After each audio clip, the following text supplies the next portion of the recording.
New tonight, a bill introduced by South Carolina lawmakers would add Christianity and other religions to some curriculums. WNBF News reporter Aaron Ladd spoke with one of the co-presenters of this bill. He joins us in the studio now with more on that proposal. What have you learned, Aaron?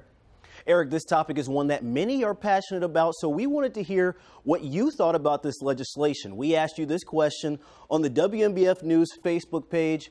Would you be in favor of religious studies courses in South Carolina classrooms? And though an overwhelming majority of you are in favor of the idea, not all are on board. Are South Carolina students missing out on part of their education?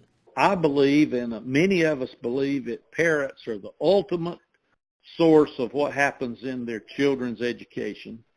And we don't believe it's a total 100% turnover if you take your child to public school, that you waive your rights when you get into the schoolhouse.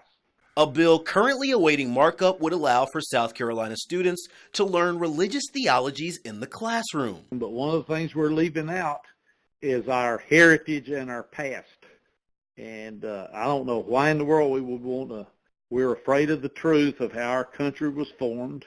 But some say this bill misses the mark. One of the biggest concerns here is the hope to teach creation science alongside evolution science in the classroom, which, as the United States Supreme Court, as well as many other levels of courts around the country, have shown is not only unconstitutional, it's just not accurate scientific education. Most people will say, yes, I want that to take place.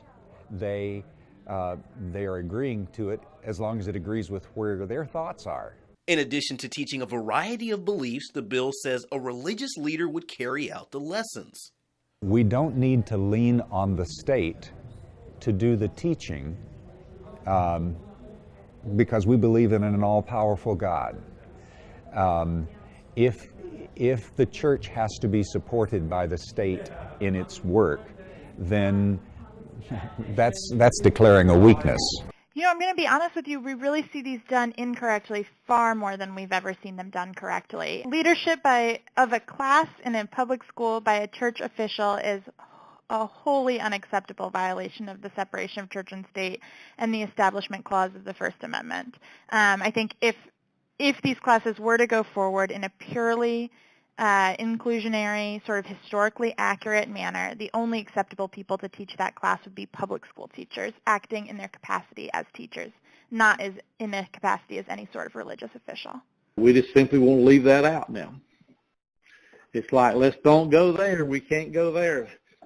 The separation business is nowhere in the Constitution, and everybody wants to jump on that train like it is, but it's not. And another stipulation is that the class is to be paid for in part by public funds, but this bill certainly has a long way to go before it reaches the governor's desk, currently still being discussed in committee. In the studio tonight, Aaron Ladd, WNBF News.